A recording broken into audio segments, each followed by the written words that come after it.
बंदी छोड़ सतगुरु रामपाल जी परमेश्वर जी की जय हो।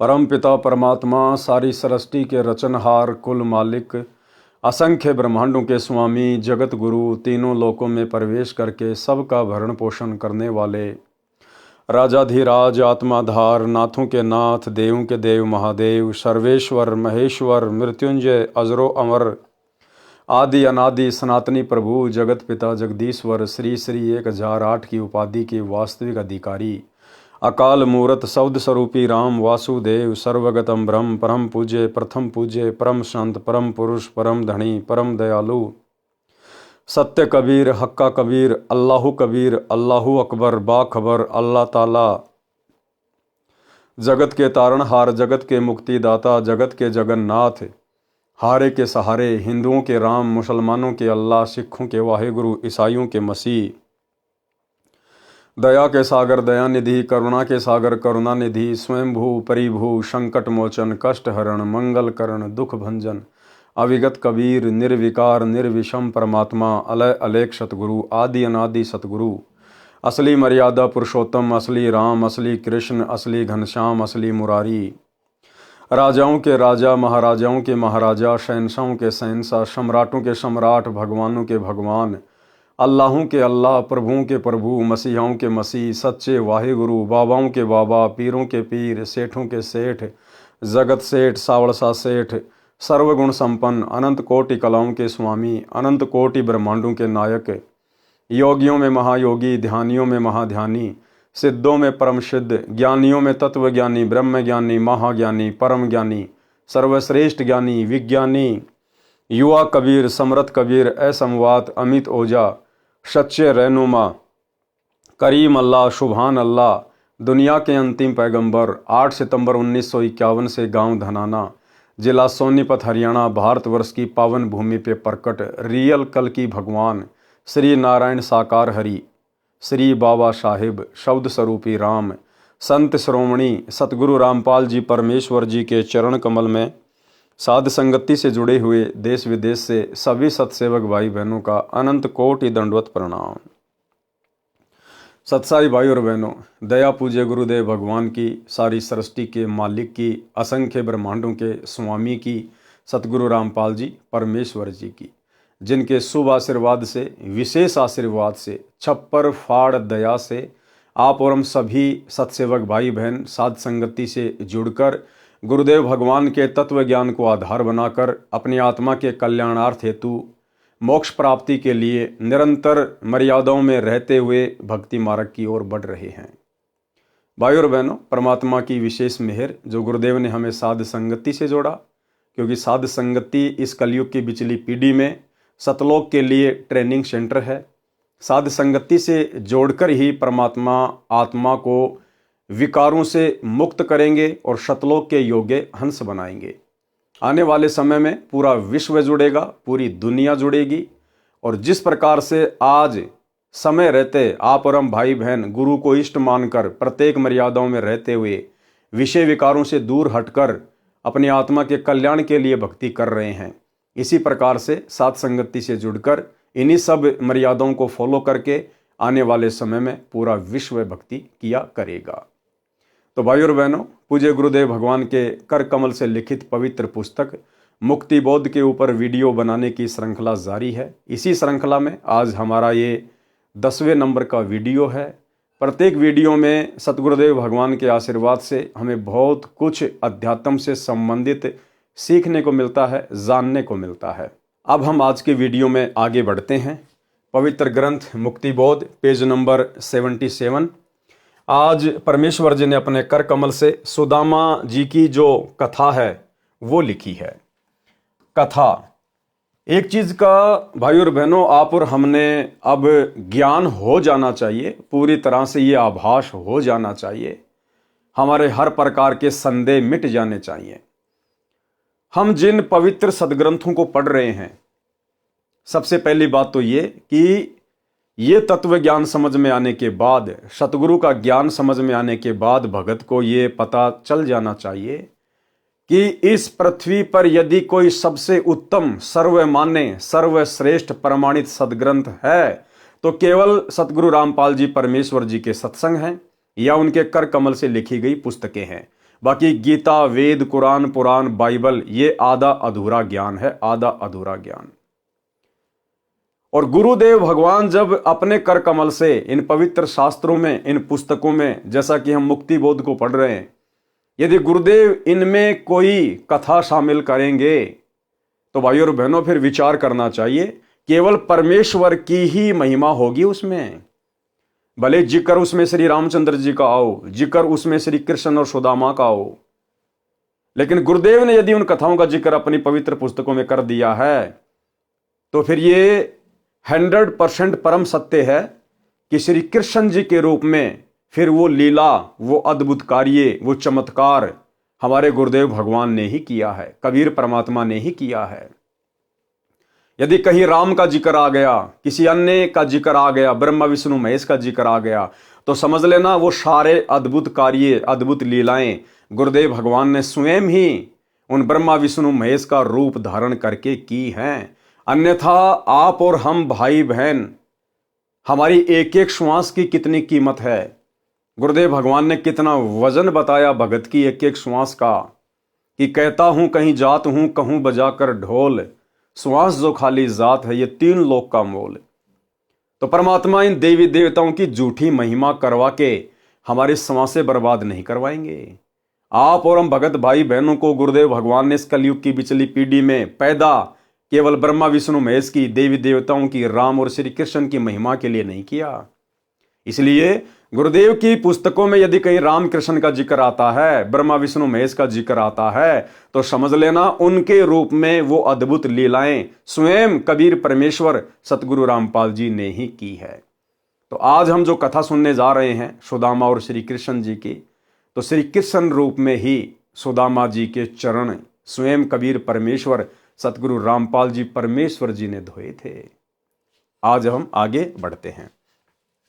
कथा सुदामा जी को धनी बनाया। किसने धनी बनाया सुदामा जी को? श्री कृष्ण जी तथा ब्राह्मण सुदामा जी सहपाठी थे, यानी दोनों साथ साथ पढ़ा करते थे। शिक्षा काल में दोनों की घनिष्ठ मित्रता थी। शिक्षा उपरांत श्री कृष्ण जी द्वारिका के राजा बने। सुदामा जी अपना पारंपरिक कार्य कर्म कांड करके यजमानी करने लगे।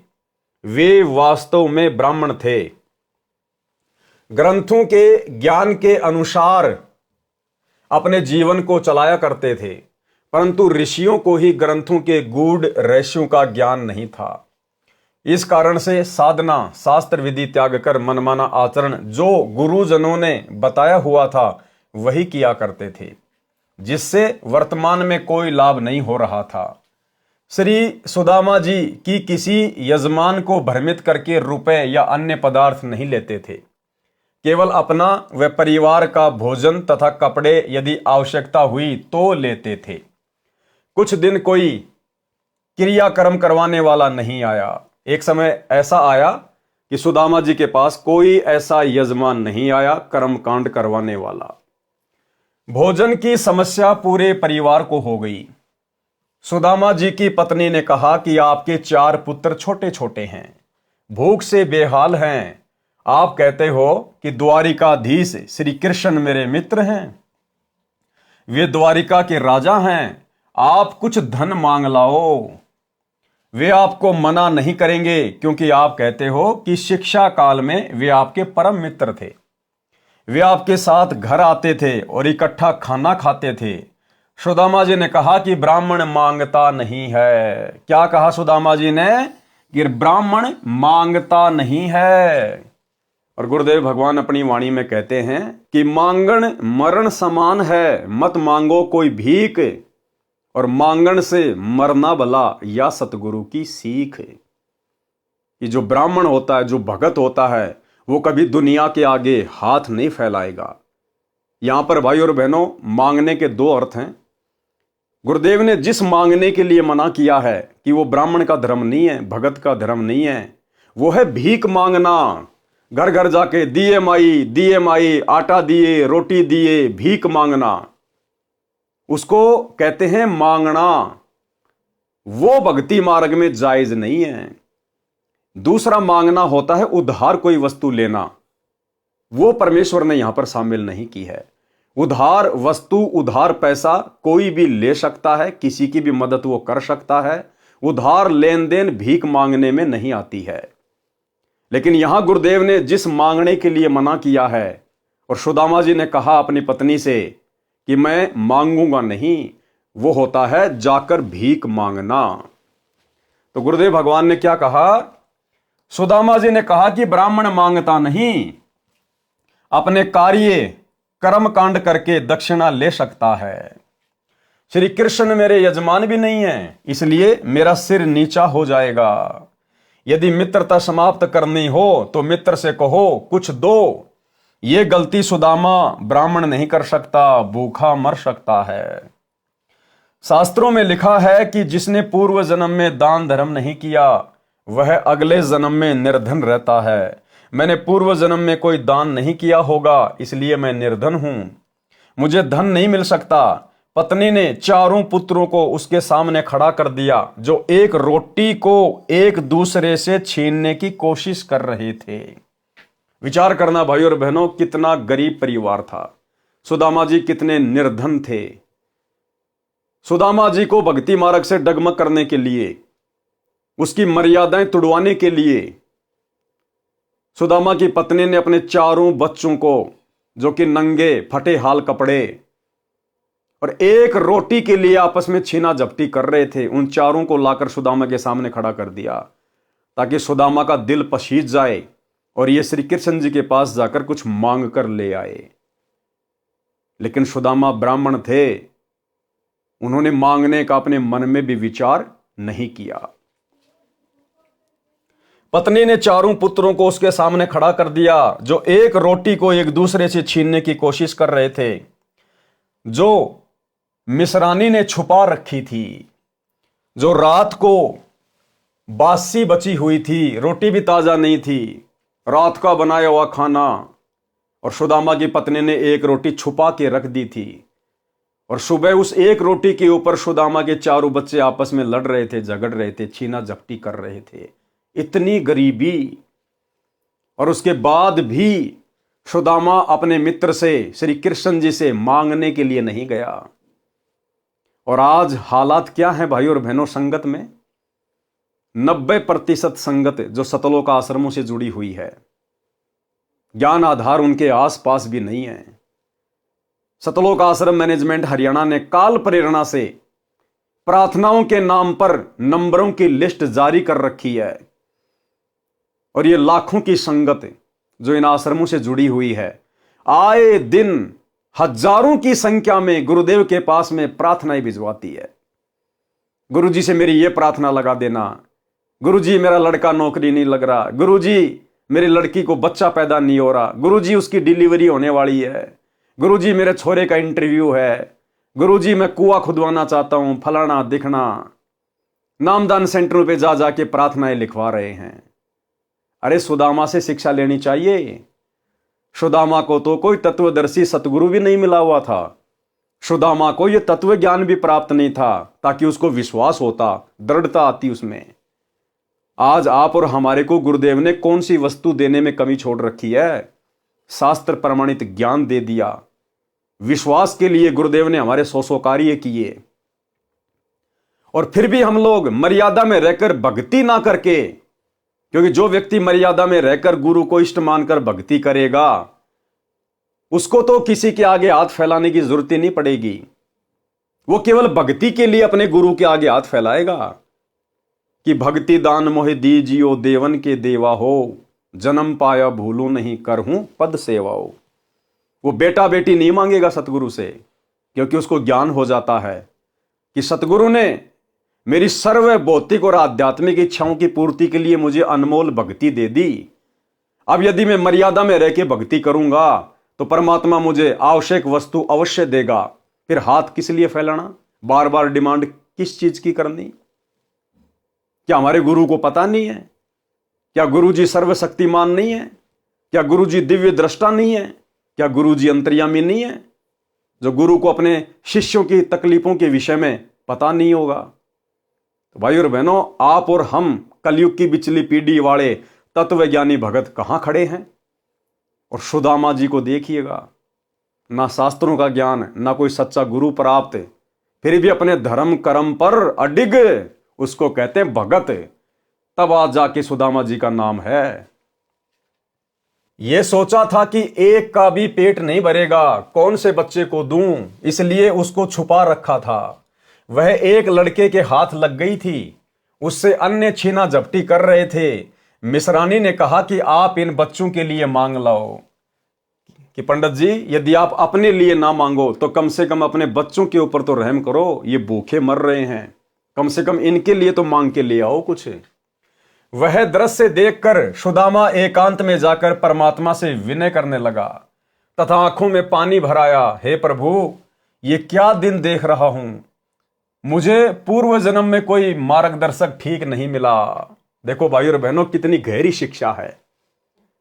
ना सुदामा को तत्व ज्ञान, ना कोई सतगुरु, और उसके बावजूद भाई और बहनों उसने परमात्मा में दोष नहीं देखा, उसने भगवान में दोष नहीं देखा, श्री कृष्ण जी में दोष नहीं देखा। अपने आप को कोसा कि हे प्रभु, मैंने पिछले जन्मों में कोई दान धर्म नहीं किया है, मैंने कोई ऐसे शुभ कर्म नहीं किए परमात्मा जिस कारण से वर्तमान में मुझे धन मिलता। परमात्मा में कोई दोष नहीं देखा उसने। और आज नाम दीक्षा लिए हुए 6 साल हो गई है, और अगर जरा सा घर में नुकसान हो गया, सबसे पहले गुरुजी में दोष देखेगा कि कहीं मैंने देवी देवता छोड़ दिए इसलिए तो नुकसान नहीं हो गया। अरे कहीं गुरुजी की भक्ति में कोई शक्ति वक्ति नहीं है इसलिए तो मेरे को नुकसान नहीं हो गया। 100 दोष काल प्रेरणा से देखना शुरू कर देगा। तो हमने शिक्षा लेनी है सुदामा जी से, अगर अपनी भक्ति को वर्तमान में सफल करना है तो। अगर आपने ज्ञान को समझकर सत्संग अच्छे से सुनकर नाम लिया है, उसके बाद भाई और बहनों हमारा केवल एक ही टारगेट होना चाहिए, आत्मा का कल्याण। और आत्मा के कल्याण के मार्ग में हमारे ऊपर चाहे कितनी भी बाधाएं क्यों ना आए, कितनी भी समस्या क्यों ना आए, हमने अपने गुरु पर दृढ़ विश्वास रखना है। परमात्मा कहते हैं, राम नाम रटते रहो जब तक घट में प्राण, कबू तो दीन दयाल के भिनक पड़ेगी कान। और एक वाणी के माध्यम से गुरुदेव ने हमें समझाया कि नाम सहित बेवतन भला जो दर दर मांगे भीखा। और क्या हुआ, 76 की छाया चाले यो राजपाट दिल्ली का। कि हे भगत, अगर तुझे सच्चे गुरु का सच्चा नाम प्राप्त है, और यदि तुझे देश का राजा देश निकाला भी दे दे, और ऐसी नौबत आन पड़े कि तुझे भीख मांग मांग के खाना पड़े, तो भी शुक्र मनाना कि तेरे पास में गुरु का नाम है। तू उस राजा से लाख गुना अच्छा है जो भीख मांग मांग के खा रहा है, तू उस राजा से लाख गुना अच्छा है जो राजा छत्रपति है। कल को तू इस भक्ति के कारण मोक्ष प्राप्त करेगा, सदा सदा का सुख प्राप्त करेगा। और वो राजा जो आज दुनिया को सुखी दिखाई दे रहा है, कल को वो घोर यातनाएं सहेगा, 84 लाख में जाएगा। इसलिए गुरुदेव भगवान हमें शिक्षा देते हैं कि भाई हमने हर स्थिति में, परिस्थिति चाहे कैसी भी हो, और सच्चे सतगुरु से सत उपदेश लेने के बाद भी यदि कभी कभार थोड़ी बहुत परिस्थितियां बिगड़ जाती हैं, तो भाई और बहनों उसका एक ही रीजन है कि हमारे ना जाने कितने कर्म बिगड़े हुए हैं जन्म जन्मांतरों के। ये हमारा कोई पहला जन्म थोड़ी है। परमात्मा कहते हैं, जुगन जुगन के पाप सब और जुगन जुगन के मैल, और जानत हो जगदीश तुम हमने जोर किए बदफैल। ये परमात्मा हमने इतने पाप किए उनकी गिनती नहीं है। एक कसाई अपनी जिंदगी में कितनी हत्याएं करता है, हमने अरबों खरबों जो है वो कसाईयों के जन्म भोगे, हमने कई करोड़ों राजाओं के जन्म भोगे। राजा तो एक कसाई से भी ज्यादा जो है पाप का भागी होता है। तो हमारे इतने संचित पाप कर्मों का ढेर, और उसको परमात्मा यदि हल्का सा काट रहे हैं, थोड़ी बहुत कोई समस्या आ भी रही है, तो यही सोचना चाहिए कि परमात्मा मेरी पहाड़ जैसी समस्या को और हल्के में काट रहा है। संत शरण में आने से आई टले बला, और जय मस्तिष्क में सूली हो, फांसी हो, कहते हो कांटे में टल जा। परमात्मा फांसी की सजा को कांटे में टाल रहा है। कुछ भी हो जाए भाई और बहनों, कुछ भी, हमने अपने गुरु पर संदेह नहीं करना, हमने भक्ति पर संदेह नहीं करना, हमने निरंतर आगे की ओर ही बढ़ना है। फिर आएगा एक दिन, आएगा एक समय, परमात्मा हमें वो सर्व सुख भी देगा, सर्व लाभ भी देगा, और हमारे विश्वास को गुरुदेव भगवान दृढ़ भी करेंगे। तो सुदामा जी से हमने शिक्षा लेनी चाहिए। वह दृश्य देखकर सुदामा एकांत में जाकर परमात्मा से विनय करने लगा तथा आंखों में पानी भराया, हे प्रभु, ये क्या दिन देख रहा हूं। मुझे पूर्व जन्म में कोई मार्गदर्शक ठीक नहीं मिला, जिस कारण से मैंने दान नहीं किया है। हे प्रभु, मुझसे ये भूखे बच्चे देखे नहीं जाते। या तो मुझे मार दो या फिर इन चारों को अपने पास बुला लो। इतने में परमेश्वर कबीर जी एक यजमान का रूप धारण करके आए और ढेर सारा सूखा सीधा आटा, चावल, दाल, खांड, घी, नमक, मिर्च बच्चों के कपड़े देकर चले गए। देखो भाई और बहनों, श्री कृष्ण जी को चिंता नहीं है, श्री कृष्ण जी को नहीं पता, श्री कृष्ण जी अंतर्यामी नहीं है। ये परमात्मा अपनी आत्माओं के लिए 100 छल छिद्र करता है। आप और हम सभी आत्माएं, सुदामा जी, श्री कृष्ण जी भी उसी कबीर परमेश्वर सतगुरु रामपाल जी के बच्चे हैं, उनकी आत्माएं हैं। और जब आत्मा के ऊपर कोई संकट आता है, परेशानी आती है, तो परमेश्वर 100 छल छिद्र करता है, अपनी आत्मा को संभालता है। तो सुदामा जी के बच्चों के लिए, सुदामा के परिवार के लिए कबीर परमेश्वर सतगुरु रामपाल जी, जिन्होंने एक सेठ का रूप बनाया और बैलगाड़ी में सारा सामान महीने भर का लाद कर और सुदामा जी के घर पर रख कर चले गए। इतने में परमेश्वर कबीर जी एक यजमान का रूप धारण करके आए और ढेर सारा सूखा सीधा आटा, चावल, दाल, खांड, घी, नमक, मिर्च बच्चों के कपड़े देकर चले गए। ब्राह्मणी ने तुरंत भोजन बनाया, बच्चों को परोसा। इतने में सुदामा जी आंसू पोंछकर रसोई की ओर गया तो बच्चे खाना खा रहे थे। देखो, सुदामा जी परमात्मा से अर्ज कर रहे थे रो रो के कि ये परमात्मा, मैंने पिछले जन्म में ऐसा कोई दान धर्म नहीं किया, मैंने ऐसा कोई पुण्य नहीं किया मेरे मालिक, और ना मुझे हो सकता है ऐसा कोई मार्गदर्शक, कोई सतगुरु मिला जो मुझे सही प्रकार से दान धर्म करने की मुझे कोई विधि बताता। सुदामा जी एकांत में जाके रो रहे थे, अपने भाग्य को कोस रहे थे। उधर से परमात्मा कहते हैं, भाई और बहनों, जय हमरा भगत पछोड़ी होई तो हमरा नाम न लेवे कोई। और एक सत्संग में गुरुदेव भगवान ने कहा कि अगर भगवान का भगत, सतगुरु का भगत यदि भूखा सो जाता है तो कहते हैं सतगुरु को नींद नहीं आती है। सतगुरु को नींद नहीं आती यदि उसका भगत, उसका बच्चा यदि भूखा सोता है तो। अरे सांसारिक जीवन में देख लो भाई, जो भाई बहन माता पिता बन चुके हैं वो देख लो, अगर उनके बच्चे यदि भूखे हैं, घर में खाना नहीं है, क्या उन माता पिता को रात को नींद आएगी? नहीं आएगी। और गुरुदेव भगवान कहते हैं, बहुत प्यारा बालक माँ का और उससे बढ़कर शिष्य गुरुआं का।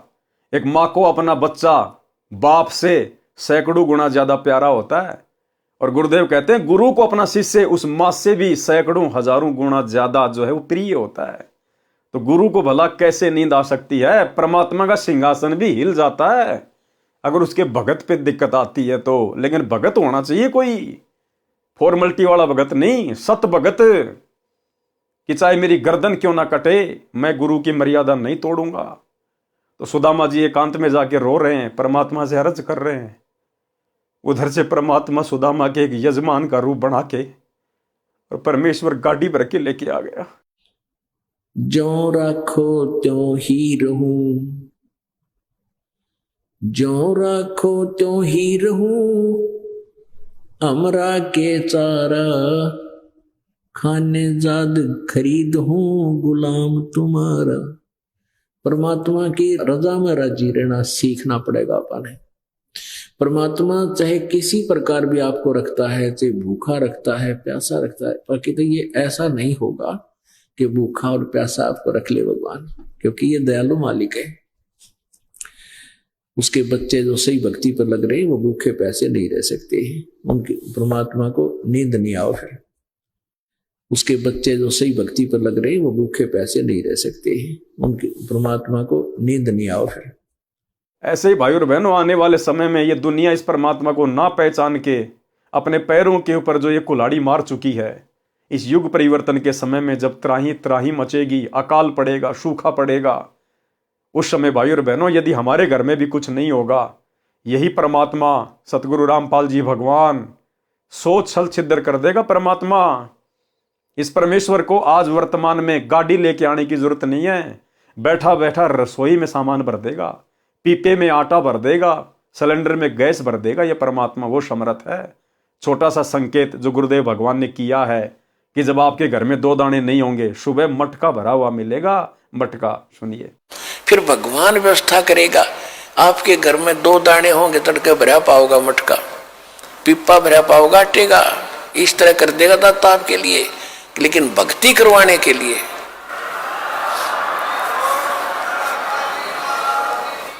ये उनकी करेगा जो भक्ति करेंगे, और जो बकवाद चाहोगे वो अपना करते रहियो। ठीक है, जैसा भक्ति भजन करेंगे उनका लाभ मिल जाएगा, लेकिन वो समस्याएं खड़ी रह जाएंगी। तो भाई और बहनों, परमात्मा कहते हैं चिंत्या तो हरि नाम की और न चिंत्या दास, और जो कोई चिंत्या नाम बिना सोई काल की फांस। हम सत्सेवक भाई बहनों ने केवल चिंत्या एक ही बात की करनी है अब इस स्टेज पर आने के बाद, केवल मर्यादाओं की। भाई घर छूटो चाहे जग रूठो, चाहे रूठो ये संसारा हो, कौन सुनेगा फिर मेरी काल लोक में जब गुरु रूठ गया मेरा हो। और भाई और बहनों, जब भगत के ऊपर ऐसी परिस्थिति आती हैं, ऐसे हल्के पुल्के संकट आते हैं, तो समझ लेना कि वो गुरु परीक्षा ले रहा है। गुरु की नजर पल पल हमारे ऊपर है। थोड़ा बहुत कोई संकट देखकर ही तो गुरु देखेगा कि मेरे भगत के अंदर सील, संतोष, विवेक, दया, अक्षमा, इसके अंदर कुछ गुण विकसित हुए हैं या नहीं हुए हैं। मेरा भगत मेरे ऊपर दृढ़ विश्वास कर पा रहा है या नहीं कर पा रहा है, या खाली देखा देखी भक्ति कर रहा है। जैसे परमात्मा अपनी वाणी में कहते हैं, भक्ति भाव भादो नदी सबे चले गहराए, और सरिता सोए जानिए जो जेठ मास ठहराए। असली नदी वो है जो जेठ के महीने में, जून के महीने में, गर्मी के महीने में भी जो बहती रहे, असल में वो है नदी। तो भगवान सतगुरु अपने भक्तों को थोड़े बहुत कष्ट देकर, अपनी तरफ से परेशानियां देकर भी अपने भगत की परीक्षा लेता है। तो सुदामा जी ने परमेश्वर से एकांत में जाके रो रो के अर्ज की। उधर से परमपिता परमेश्वर जी आए और मालिक सारा सामान घर में रख के चले गए। इतने में परमेश्वर कबीर जी एक यजमान का रूप धारण करके आए और ढेर सारा सूखा सीधा आटा, चावल, दाल, खांड, घी, नमक, मिर्च बच्चों के कपड़े देकर चले गए। ब्राह्मणी ने तुरंत भोजन बनाया, बच्चों को परोसा। इतने में सुदामा जी आंसू पोंछकर रसोई की ओर गया तो बच्चे खाना खा रहे थे। पूछने पर पता चला कि कोई भगत आया था। कौन भगत आता था भाई और बहनों? गरीब की मदद कौन करता है? गरीब की मदद तो केवल गरीब निवाज करता है, भगत की मदद केवल सतगुरु करता है। पूछने पर पता चला कि कोई भगत आया था, वह सामान दान कर गया है। सुदामा जी ने पूछा कि क्या नाम बताया था? पत्नी ने कहा कि दामोदर नाम बताया था। दामोदर, अपने आप को छुपाया परमात्मा ने, जैसे आज छुपा रहे अपने आप को। संत रामपाल जी के नाम से आ गए कबीर परमात्मा। पत्नी ने कहा कि दामोदर नाम बताया था। सुदामा जी ने अपने दिमाग पर जोर दिया तो कोई भी दामोदर नाम का यजमान उनका नहीं था, कि भाई मेरा तो कोई दामोदर नाम का कोई यजमान है ही नहीं, भला कौन दे गया। उस नाम का कोई भी व्यक्ति नगरी में नहीं था। उस दिन के अतिरिक्त 3 दिन का राशन पूरे परिवार का था। 3 दिन का राशन रख गए परमात्मा पूरा। 3 दिन का क्यों रखा? मालिक ने आगे भी सोच रखा था कि आगे मैं किस विधि से इन बच्चों का पालन पोषण करूंगा। उस दिन के अतिरिक्त 3 दिन का राशन पूरे परिवार का था। पत्नी ने फिर आग्रह किया कि आप श्री कृष्ण जी से कुछ मांग कर ले आओ, तो सुदामा ने हाँ कर दी। देखो भाई और बहन, हम लोग ऐसे मार खा जाते हैं, ऐसे मार खा गया सुदामा। उधर जाके जब वो भगवान से अरदास कर रहा था तो परमात्मा पीछे से यजमान का रूप बना के सब कुछ रख के चले गए। लेकिन सुदामा का धैर्य फिर जवाब दे गया पत्नी के बार बार कहने से, और फिर सुदामा ने हाँ कर दी कि ठीक है मैं जाता हूं। लेकिन मन में फिर भी यही था कि मांगूंगा कुछ नहीं, अगर नहीं जाऊंगा तो ये घर में झगड़ा करेगी, इससे अच्छा है चलो मैं जाके आ जाता हूं। अगर वो अपने आप दे देगा तो ठीक है, नहीं तो मैं नहीं मांगूंगा। पत्नी ने फिर आग्रह किया कि आप श्री कृष्ण जी से कुछ मांग कर ले आओ। तो सुदामा ने हां कर दी, परंतु मन में यही था कि जाकर आ जाऊंगा, मांगूंगा नहीं। किसी मित्र या रिश्तेदारी में जाते समय उनके लिए घर से कुछ मिठाई बनवा कर ले जाने की परंपरा थी। उसके स्थान पर पत्नी ने 3 मुट्ठी यानी 250 ग्राम चावल भूनकर भगत के पल्ले से बांध दिए। सुदामा जी द्वारिका में तीसरे दिन शाम को पहुंचा। मैले कपड़े, टूटी जूती, एक भिखारी जैसे वेश में श्री कृष्ण जी के राजभवन के सामने द्वार पर खड़ा हो गया और द्वारपाल से अंदर जाने के लिए आज्ञा चाहिए। तो द्वारपाल ने परिचय पूछा, कौन हो, क्या नाम है, कहां से आए हो, क्या काम है? ये राजा का राजभवन है, आपको किससे मिलना है? सुदामा जी ने अपना परिचय दिया। फिर द्वारपाल ने कहा कि पहले हम महाराज जी से आज्ञा लेकर आएंगे, यदि आज्ञा हुई तो आपको मिलाएंगे। द्वारपाल ने श्री कृष्ण जी को सब पता बताया। तो श्री कृष्ण नंगे पैरों सिंहासन छोड़कर दौड़े दौड़े आए। श्री कृष्ण भाई और बहनों राजा था, राजा में अहंकार होता है, राजा में मान बढ़ाई होती है। राजा अपने एक मैले कुचैले गरीब से भगत के लिए नंगे पैर दौड़कर नहीं आता कभी भी। राजा को सौ टेंशन हो जाएगी, लोग क्या कहेंगे, दुनिया क्या कहेगी। वो परमपिता परमेश्वर, सारी सृष्टि का राजा कबीर भगवान सतगुरु रामपाल जी उस समय श्री कृष्ण जी के रूप में सिंहासन पर विराजमान थे और मालिक को मालूम था कि मेरा बच्चा आ रहा है। और भगवान का बच्चा और 3 लोक के देवताओं के आगे हाथ फैलाए, ये भगवान सहन नहीं कर सकता। इसलिए परमात्मा सतगुरु रामपाल जी स्वयं श्री कृष्ण रूप बनाकर सिंहासन पर जाकर बैठ गए। और जैसे ही सुदामा का नाम सुना, तुरंत नंगे पैर दौड़ लिए परमात्मा। ये परमेश्वर अपनी आत्माओं से इतना प्रेम करते हैं और आप और हम आज भी इनको नहीं पहचान पा रहे। आज हमारे लिए 21 महीने की 2006 में जेल, 2014 से 10 साल से जेल। भाई और बहनों, आम संत होता तो फांसी खा के मर जाता, फांसी खा के। परमार्थ के लिए निस्वार्थ भाव से इतना संघर्ष धरती पे कोई नहीं कर सकता। केवल एक बाप अपने बच्चों के लिए कर सकता है, परमात्मा अपनी आत्माओं के लिए ही कर सकता है। तो परमेश्वर दौड़ लिए। द्वारपाल ने श्री कृष्ण जी को सब पता बताया। तो श्री कृष्ण जी नंगे पैरों सिंहासन छोड़कर दौड़े दौड़े आए और मैले धूल भरे कपड़ों समेत सुदामा जी को गले से लगा लिया और सिंहासन पर बैठा दिया, अपने सिंहासन पर बैठा दिया परमेश्वर ने। फिर अपने हाथों सुदामा जी के पैर धोए। भाई और बहनों, आज हमें अपने गुरुदेव के चरणामृत को बनाने के लिए उनके चरण धोने में शर्म आ रही है। और यहां परमात्मा ने अपनी आत्मा को सिंहासन पर बैठा कर उनके पैर धोए गरम गरम पानी से परमेश्वर जी ने। फिर अपने हाथों सुदामा जी के पैर धोए, नहाया, नए कपड़े पहनाए, कई प्रकार का भोजन बनवाया। खाने के लिए जो चावल सुदामा जी लाए थे उनको बड़ी रुचि के साथ श्री कृष्ण जी ने खाया। भाई और बहनों, बहुत गहरी शिक्षा है, ध्यान रखना। सुदामा जी की पत्नी ने, मिश्रानी ने जो 250 ग्राम चावल, 3 मुट्ठी चावल जो दिए थे भून के, परमेश्वर ने, सतगुरु रामपाल जी भगवान ने बड़े प्रेम के साथ में खाए, बड़े आनंद के साथ में खाए। सुदामा जी के चावल का भोग लगाया परमात्मा ने। सुदामा जी के खाने के लिए कई प्लेटों में हलवा, खीर, कई सब्जी रोटी सामने रख दी। सुदामा जी को अपने घर का दृश्य याद आया कि आज शाम का खाना घर पर नहीं है। बच्चे भूखे बैठे हैं, रो रहे होंगे, माँ रोटी रोटी कह रहे होंगे, मैं ये पकवान कैसे खाऊं? यदि नहीं खाऊंगा तो श्री कृष्ण जी को पता चलेगा कि मैं कुछ नहीं मांगने आया हूं। इसलिए एक टुकड़ा लेकर धीरे धीरे खाने लगा। उंगलियों को बार बार मुख में चाटकर समय बिताने लगा, परंतु श्री कृष्ण की दृष्टि तो मित्र के मुख कमल पर थी। परमेश्वर कबीर देव सतगुरु रामपाल जी की दृष्टि तो अपने भगत के मुख कमल के ऊपर थी, और ना होती तो भी कोई बड़ी बात नहीं भाई और बहनों, ये मालिक तो अंतर्यामी है। सब हाव भाव देख रहे थे। कहा, खा ले यार सुदामा, क्यों उंगली चाटे जा रहा है। सुदामा जी ने 2 रोटी खाई तथा खीर हलवा नामात्र खाया और हाथ धोकर बैठ गया। श्री कृष्ण जी ने पूछा कि बच्चे तथा भाभी जी कुशल हैं, निर्वाह ठीक चल रहा है। सुदामा जी ने कहा, अब देखो भाई और बहनों, क्या कहा, आप और हमें शिक्षा लेनी चाहिए कि भगत का स्वभाव कैसा होना चाहिए।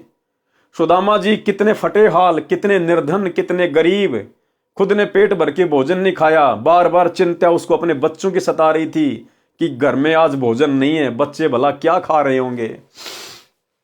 लेकिन जब भगवान ने पूछा, जब श्री कृष्ण जी ने पूछा कि बच्चे तथा भाभी जी कुशल हैं, निर्वाह ठीक चल रहा है, सुदामा जी ने कहा कि तेरी दया से है भगवान हमको सुख सारा, किसी वस्तु की कमी नहीं, मेरा ठीक गुजारा। कि ये परमात्मा आपके रहते सहते, ऐसे मित्र के रहते सहते भला आपके सुदामा को, आपके भगत को, आपके मित्र को क्या कमी हो सकती है परमात्मा।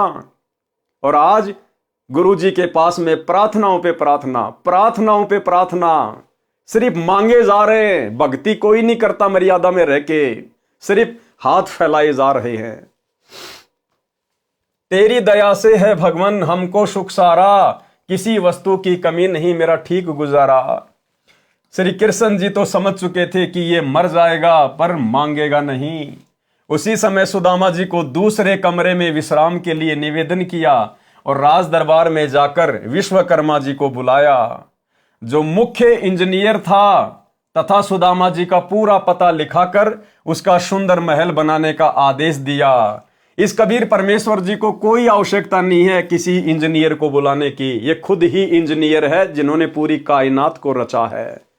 इस परमेश्वर ने खुद ही सारा खेल खेला और सुदामा जी का महल बना दिया, तथा कहा कि लाखों रुपए का धन ले जा, जो भगत के घर रखाना, ये कार्य 1 सप्ताह में होना चाहिए। विश्वकर्मा जी ने 6 दिन में कार्य संपूर्ण करके रिपोर्ट दे दी। सुदामा जी प्रतिदिन चलने के लिए कहते तो श्री कृष्ण जी विशेष विनय करके रोके रहे। 7वें दिन सुदामा चल पड़ा, नए बहुमूल्य कपड़े पहने हुए थे। रास्ते में सोचता हुआ आ रहा था कि श्री कृष्ण मेरे से पूछ रहा था कि किसी वस्तु का अभाव तो नहीं है। क्या उसको दिखाई नहीं दे रहा था कि मेरा क्या हाल है? वही बात सही हुई कि मित्रता समान हैसियत वालों की निभती है। सुदामा जी के मन में दोष आ गया। अंत में परमेश्वर जी ने सुदामा जी को विदा कर दिया और बढ़िया बढ़िया सुंदर सुंदर जो है कपड़े उनको पहना दिए। अब भाई और बहनों, सुदामा के मन में ये कि देख, चलते समय और मेरी हालत को देखकर और मुझे कुछ दान धर्म तक नहीं दिया कि भाई तू ले जा, 1000 रुपए ले जा, लाख रुपए ले जा, ये सामान ले जा। भाई वो तो राजा था, कुछ भी दे सकता था, लेकिन देख मुझे कुछ नहीं दिया। और फिर मन ही मन में सोचने लगा कि लोग ठीक कहते हैं, मित्रता अपनी समान हैसियत वाले के साथ में ही होनी चाहिए, गरीब की अमीर की मित्रता नहीं होती है। और फिर मुझसे पूछ रहा है कि घर में कोई कमी तो नहीं है, क्या उसको दिखाई नहीं दे रहा था? मेरे फटे पुराने कपड़े, मेरा मैला कुचैला शरीर, क्या उसको दिखाई नहीं दे रहा था कि मैं कितना सुखी हूं और मैं कितना दुखी हूं? फिर भी मेरे से कह रहा है कि सब ठीक ठाक है ना। इतना दोष सुदामा जी के मन में श्री कृष्ण जी के प्रति आ गया। आप और हमारे लिए शिक्षा है भाई और बहनों, आप और हमारे लिए। अब सुदामा को नहीं पता था इस बात का कि तेरे वहां से निकलने से पहले ही परमात्मा ने विश्वकर्मा को आदेश देकर और तेरे घर को धन धान्य से भरपूर करने का आदेश दे दिया, तेरा महल बनवाने का आदेश दे दिया। भगवान की प्रोसीजर उसी समय शुरू हो चुकी थी, लेकिन हम ठहरे जीव। सुदामा के मन में दोष आ गया। इसी प्रकार भाई और बहनों, इस परमेश्वर की क्या मर्जी होती है क्या इसकी प्रक्रिया चल रही है? आप और हम दो कोटि के जीव हैं, हम नहीं समझ सकते। हमने दीक्षा ले ली, यदि ज्ञान समझ में आ गया तो हमने केवल दृढ़ विश्वास के साथ निरंतर आगे बढ़ना है। चाहे आजीवन परमात्मा हमें टूटी चप्पलों में क्यों ना रखे, एक टाइम के भोजन में क्यों ना रखे, फटे पुराने कपड़ों में क्यों ना रखे, बदहाली में क्यों ना रखे, हमने अपने गुरु पर कभी संदेह व्यक्त नहीं करना चाहिए कि ये परमेश्वर जो आप दे रहे हो, जो आप कर रहे हो, परमात्मा मेरे लिए तो राजा से कम नहीं है। हमने उसकी रजा में राजी रहना होगा, तब परमेश्वर हमसे प्रसन्न होंगे। लेकिन सुदामा के मन में दोष आ गया। अब दोष आया तो फिर उसकी सजा भी मिलनी थी।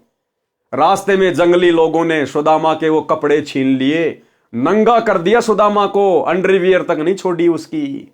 ये उसको सजा मिली भगवान के ऊपर संदेह करने की। रास्ते में सोचता हुआ आ रहा था कि श्री कृष्ण मेरे से पूछ रहा था कि किसी वस्तु का अभाव तो नहीं है, क्या उसको दिखाई नहीं दे रहा था कि मेरा क्या हाल है? वही बात सही हुई कि मित्रता समान हैसियत वालों की निभती है। इतनी देर में जंगली भीलों ने रास्ता रोक लिया और कहा कि निकाल दे जो कुछ ले रखा है। सुदामा जी ने कहा कि मेरे पास कुछ नहीं है। भीलों ने तलाशी ली तो कुछ नहीं मिला। सुदामा जी के कीमती धोती कुर्ता छीन ले गए, उसको नंगा छोड़ गए। सुदामा जी को यह सजा अविश्वास की मिली थी। किस बात की सजा मिली भाई और बहनों? अविश्वास की। जबकि सुदामा तो उस समय परमेश्वर की शरण में भी नहीं था, उसने कोई गुरु भी धारण नहीं कर रखा था जो तत्वदर्शी हो।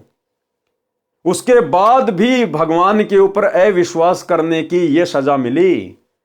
आज आप हमें वही परमात्मा मिला हुआ है, कबीर देव सतगुरु रामपाल जी। आज हम इनकी शरण में हैं, और यदि आज हमने अपने गुरुदेव पर किसी भी पॉइंट को लेकर, किसी भी बात को लेकर यदि हमने जरा भी संदेह व्यक्त कर लिया, किसी के कहने से, कुछ भी बकवाद करने से, दुनिया भर के सिर परे सोशल मीडिया पर तरह तरह के वीडियो बनाकर गुरुदेव भगवान के ऊपर उंगलियां उठाते रहते हैं, यदि हमने जरा सा भी मन में संदेह कर लिया तो भाई और बहनों, अविश्वास की सजा कहीं न कहीं हमें अवश्य भोगनी पड़ेगी। सुदामा जी को यह सजा अविश्वास की मिली थी। शाम को सूर्यास्त के बाद अपनी झोपड़ी से थोड़ी दूरी पर अंधेरे में एक पेड़ के नीचे खड़ा होकर देखने लगा तो देखा कि झोपड़ी उखाड़ कर फेंक रखी है। अब सुदामा को नहीं पता था इस बात का कि झोपड़ी उखाड़ कर भगवान ने महल बनवा दिया।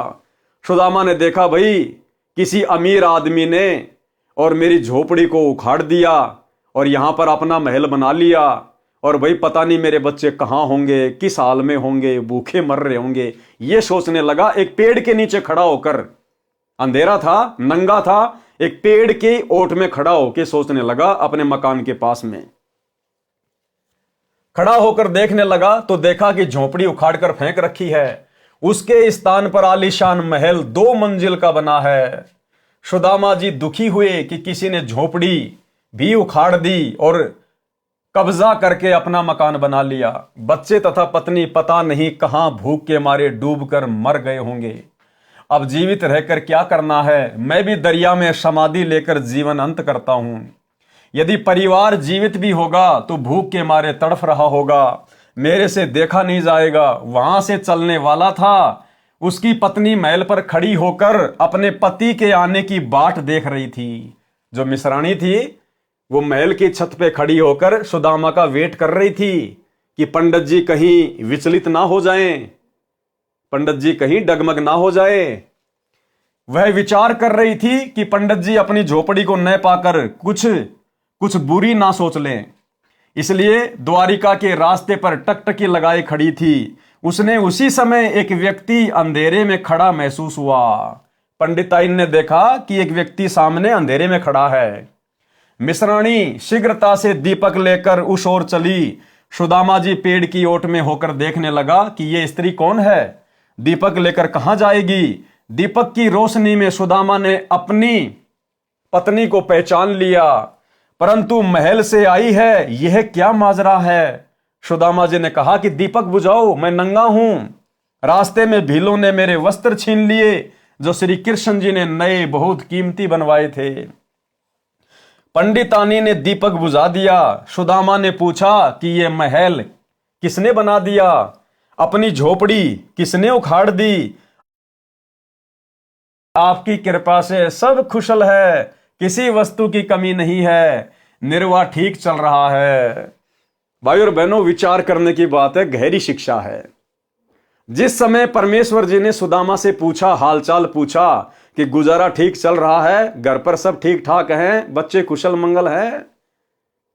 यदि सुदामा जी उस समय आप और हम जैसे 2 कोड़ी के कलयुगी बिचली पीढ़ी वाले भक्तों की तरह नादानी दिखा देता और रोने लग जाता कि ये परमात्मा, मैं तो बहुत गरीब हूं, मेरे बच्चे भूखे हैं, एक रोटी के लिए तड़प रहे हैं, रो रहे हैं। अगर सुदामा यदि गिड़गिड़ाना शुरू कर देता उस समय, भाई और बहनों, परमात्मा सुदामापुरी नहीं रचता, परमात्मा महल नहीं बनवाता। उसकी गिड़गिड़ाहट को देखकर एक बैलगाड़ी सामान की भर के भेज देता, इससे ज्यादा नहीं देता परमात्मा। लेकिन भगत ने दृढ़ता दिखाई, भगत ने दृढ़ता दिखाई कि भगवान आपके दया से सब कुछ कुशल मंगल है, आपके रहते सहते भला आपके मित्र को क्या हो सकता है। तब परमेश्वर प्रसन्न हुए। और आज ये दास जाया करता था 2013 में, जब दास ने दीक्षा ली गुरुदेव भगवान से, उन्हीं के आशीर्वाद से, तो जब दर्शनों के लिए गुरुदेव भगवान के पास लाइन लगा के जाया करते थे, तो भाई और बहनों, 100 में से 90 भगत केवल अपने दुख, अपनी प्रार्थना किया करते थे। गुरुजी ये समस्या है, गुरुजी ये हो गया, गुरुजी वो हो गया। सिर्फ अपने दुखों के लिए रोना धोना, सिर्फ अपने दुखों के लिए रोना धोना। और यहां सुदामा जी क्या कर रहे हैं देख लो। अरे सच्चे सतगुरु अंतर्यामी भगवान के आगे दुखों के लिए नहीं रोया जाता। इस कलयुग की बिचली पीढ़ी में वो महामूर्ख मंद बुद्धि भगत होगा जो सतगुरु के आगे दुखों को लेकर रोएगा। दुखों के लेकर वो रोएगा जिसको ज्ञान नहीं होगा, जिसको सतगुरु अंतर्यामी नजर नहीं आएगा, जिसको सतगुरु कबीर परमेश्वर नजर नहीं आएगा। अन्यथा गुरु ने हमें वो जड़ी बूटी दे दी, वो साधना दे दी, अगर हम मर्यादा में रहकर इसका जाप करेंगे, परमेश्वर बिना मांगे देगा, बिना मांगे। मैंने भी कह दिया था कि आपकी कृपा से सब कुशल है, किसी वस्तु की कमी नहीं है, निर्वाह ठीक चल रहा है। पत्नी ने कहा कि आप कहां मांगने वाले हो, वे तो अंतर्यामी हैं, सब जान गए थे। सुदामा जी ने कहा कि सब जान गए थे, इसलिए तो मेरे वस्त्र भी छिनवा दिए कि अंतर्यामी थे। और वो मेरे मन की बात को जान गए कि रास्ते में आते समय मैंने उनके प्रति क्या क्या घटिया विचार अपने अंदर पैदा किए थे। अंतर्यामी थे तभी तो मेरे कपड़े भी छिनवा दिए। मैं विचार करता जा रहा था कि देखा, मित्र मेरे से पूछ रहा था कि सब ठीक तो है, किसी वस्तु की कमी तो नहीं है। मैं सोच रहा था कि क्या उसको मेरी दशा देखकर यह नहीं पता था कि यह दशा क्या ठीक ठाक की होती है। ठीक ही कहा है कि मित्रता तो समान हैसियत वालों की निभती है। मैंने तो इतना विचार ही किया था कि उसी समय मेरे वस्त्र भी लूट लिए गए। तब मिश्रानी ने कहा कि आपकी परीक्षा ली थी, परंतु आप यहां पर चूक गए। क्या कहा मिश्रानी ने कि ये आपकी परीक्षा ली थी भगवान ने और आप यहां पर चूक गए। भाई और बहनों, दया पूजे गुरुदेव भगवान की। आप और हम साथ संगति से जुड़ी हुई आत्माओं के ऊपर जो रजा सतगुरु रामपाल जी भगवान ने बख्श रखी है, 21 ब्रह्मांड में किसी के ऊपर नहीं है।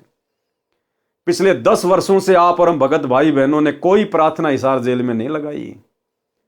आप और हमने कोई भी संदेह, किसी भी प्रकार का कोई भी शंका अपने गुरुदेव पर और भक्ति पर नहीं की। आप और हमने केवल उनको अंतर्यामी परमेश्वर मानकर मर्यादा में रहकर भक्ति पर जोर दिया।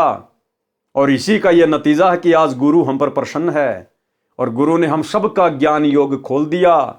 क्योंकि ये ज्ञान योग खुले बिना हमें गुरु में कभी भी इष्ट नजर नहीं आ सकता, कबीर भगवान नजर नहीं आ सकता।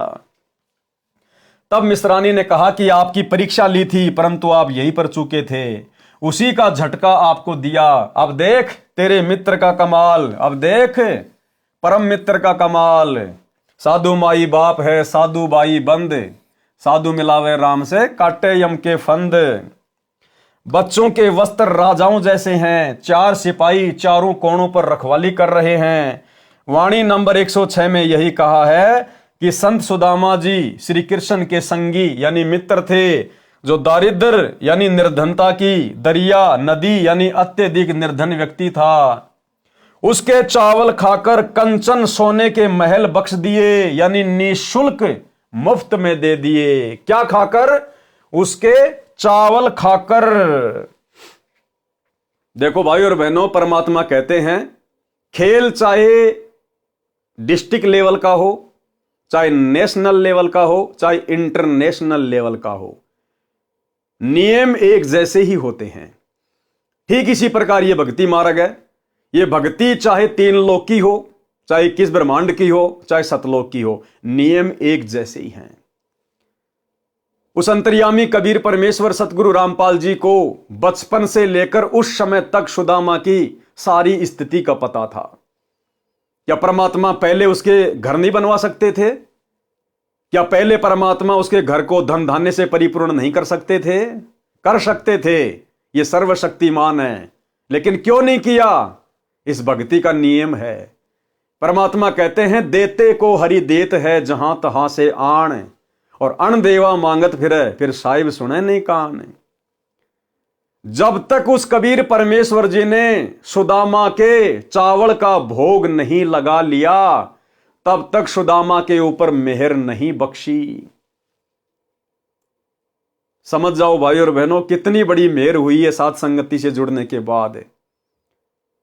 आज इस पूरे 21 ब्रह्मांड में यदि उस कबीर परमेश्वर को कोई इष्ट मानकर गीता अध्याय 3 श्लोक नंबर 13 के अनुसार निस्वार्थ भाव से अपनी आत्मा के कल्याण के लिए, गुरु को प्रसन्न करने के लिए यदि कोई उन्हें भोग लगा रहा है भंडारे का, भोग की आरती के साथ, अन्नदेव की आरती तो पूरी संगति करती है, लेकिन परमेश्वर को, कबीर देव को, सतगुरु रामपाल जी भगवान को भोग की आरती के साथ में भोग लगता है, भोग की आरती के साथ में।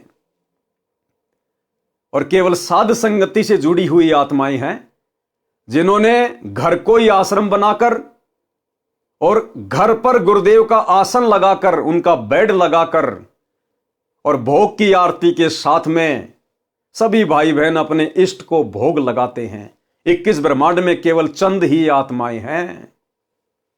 ये विधान है यहां से पार होने का, मोक्ष प्राप्त करने का, गुरु को प्रसन्न करने का। आप विचार करो भाई और बहनों, नाम दीक्षा के साथ ही गुरुदेव हमें एक छोटी सी पुस्तक देते, भक्ति बोध, जिसमें तीनों समय की आरती होती है। आप उस भक्ति बोध में देखेंगे सबसे पहले आपको लिखा हुआ मिलेगा नित्य नियम सुबह का। क्यों लिखा गुरुदेव ने? आप और हमारे लिए। हम रोज नित्य नियम करते हैं। फिर लिखा है असुर निकंदन रमेणी। क्यों लिखी गुरुदेव ने? आप और हमारे लिए, रोजाना करने के लिए हम सब रमेणी करते हैं। फिर है संध्या आरती। क्यों लिखी गुरुदेव ने? आप और हमारे लिए, हम सब रोजाना संध्या आरती करते हैं। उसके बाद लिखा है अन्नदेव की छोटी आरती और अन्नदेव की बड़ी आरती। क्यों लिखी? आप और हम भक्तों के लिए। क्यों? रोजाना करने के लिए हम सब करते हैं। उसके बाद लिखा भोग लगाने की विधि। क्यों लिखी गुरुदेव ने? गुरु को भोग लगाने के लिए। लेकिन संगत में आज कौन कर रहा है? केवल साध संगति से जुड़े हुए सत्सेवक भाई बहन। तो ये मेहर हुई है भाई और बहनों आप और हमारे ऊपर। इसलिए दास बारंबार कहता है कि साध संगति से जुड़े बिना, क्योंकि साध संगति गुरुदेव भगवान का सतलोक के लिए ट्रेनिंग सेंटर है, इस साध संगति से जुड़े बिना हमारी तमाम आध्यात्मिक क्रियाएं पूर्ण नहीं हो सकती है। तो जब परमेश्वर ने वो सुदामा जी के द्वारा लाए गए चावल का भोग नहीं लगाया, तब तक कुछ नहीं दिया। और जैसे ही गुरुदेव ने भोग लगाया, परमेश्वर ने सुदामापुरी रच दी। सुदामापुरी कंचन के महल, बॉडीगार्ड भी खड़े हैं सिक्योरिटी के लिए कि कहीं कोई मेरे भगत को दुखी ना कर दे, परेशान ना कर दे।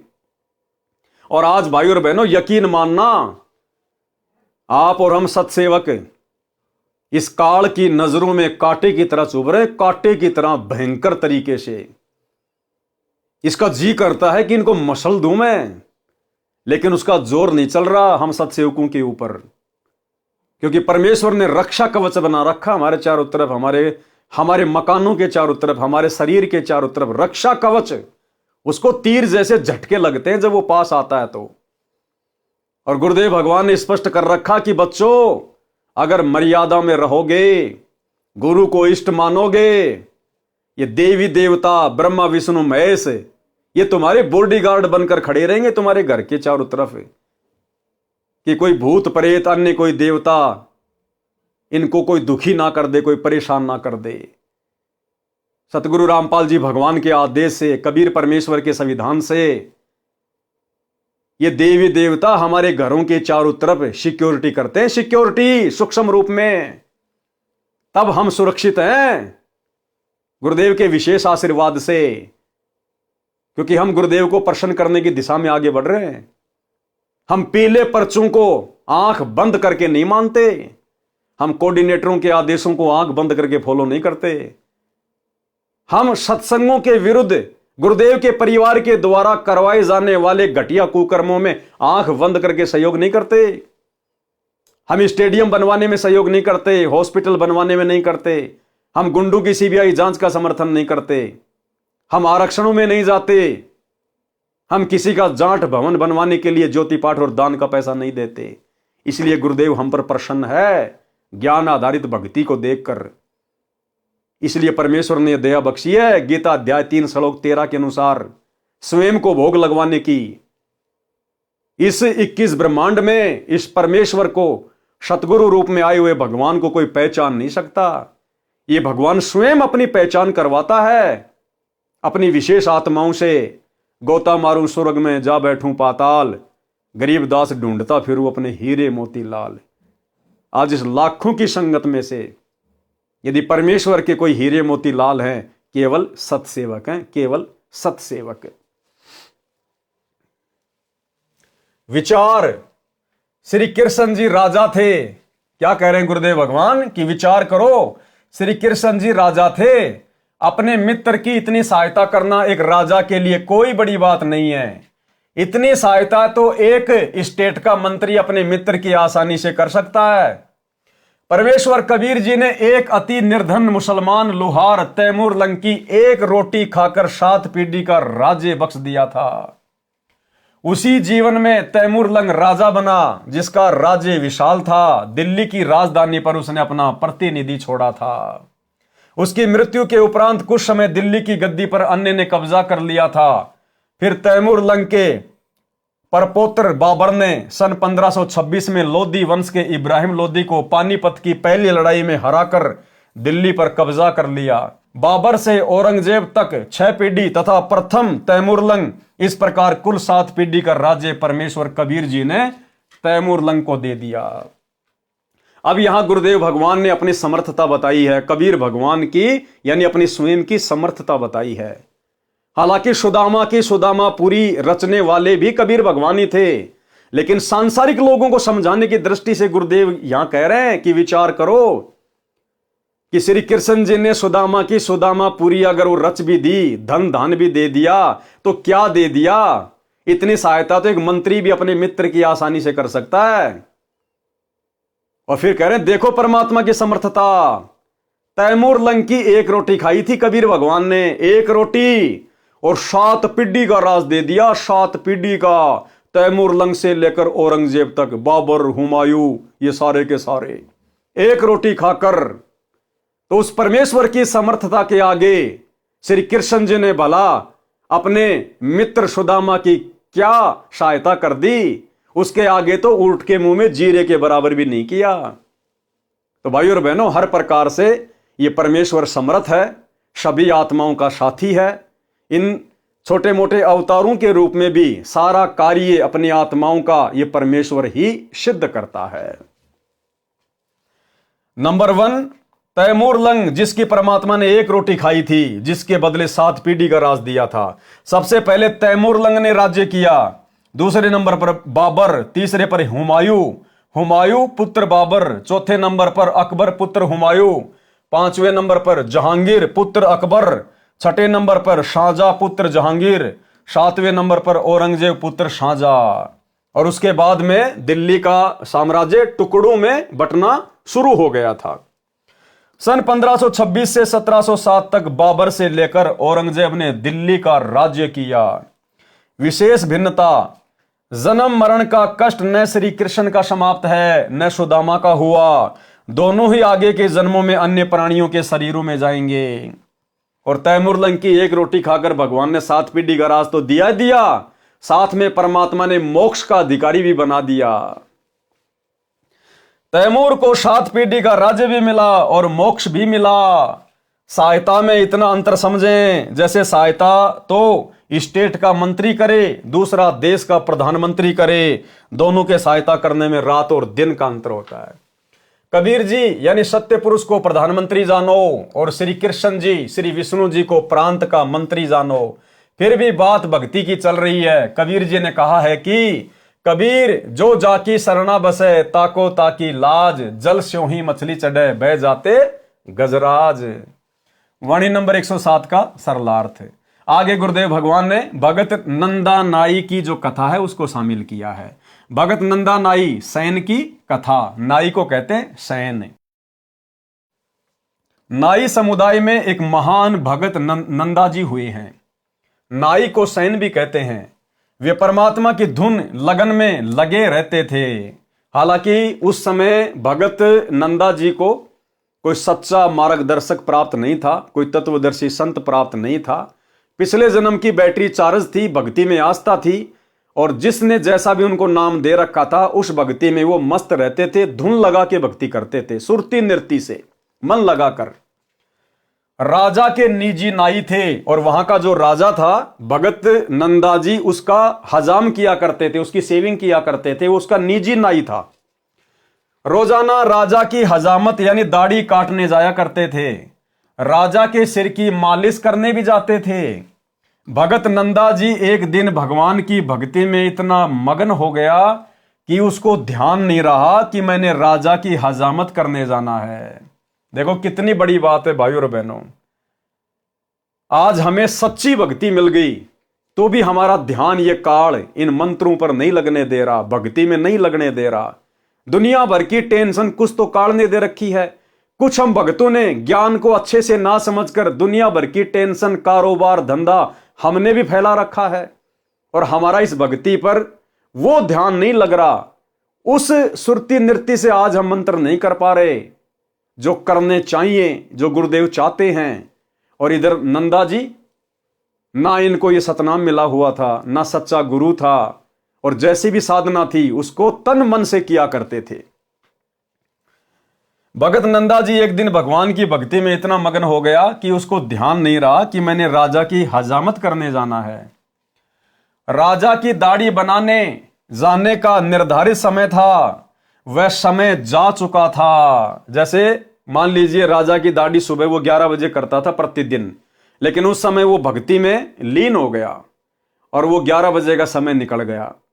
अब नंदा जी को पता था कि भाई राजा कितना गुस्से वाला है और भाई आज तो तेरे को परिवार समेत वो कोल्लू में पेलेगा, फांसी पे चढ़ाएगा, सूली की सजा तोड़ेगा। इतना भयभीत हो गया।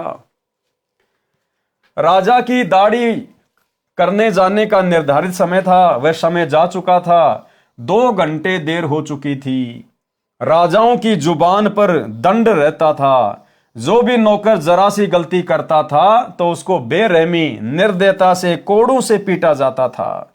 अचेत होने पर छोड़ा जाता था। शरीर की खाल उतर जाती थी, रो रो कर बेहोश हो जाता था। यह दृश्य भगत नंदा कई नौकरों के साथ देख चुका था। आज उनको वही भय सता रहा था। कांपते कांपते राजा के निवास पर पहुंचे। राजा के पैरों में गिरकर देर से आने की क्षमा याचना करने लगा। भगत नंदा जी जाते ही राजा के पैरों में लौटकर रोने लग गए, पैर पकड़ लिए, क्षमा याचना करने लगा। कहा कि माई बाप आगे से कभी गलती नहीं करूंगा। भगत ने देखा कि राजा की दाढ़ी बनाई हुई थी, सिर में मालिश भी कर रखी थी, भगत सैन को समझते देर नहीं लगी कि किसी अन्य नाई से हजामत तथा मालिश करवाई है। राजा ने पूछा कि ये हजामत करने वाला यानी नाई, आप क्या कह रहे हो? आप पागल हो गए हो क्या? भगत नंदा जी ने कहा, महाराज आज मुझे ध्यान नहीं रहा, मैं भूल गया। मैं आपके दाढ़ी बनाने के समय पर नहीं आया। जीवन में पहली व अंतिम गलती है, कभी नहीं करूंगा।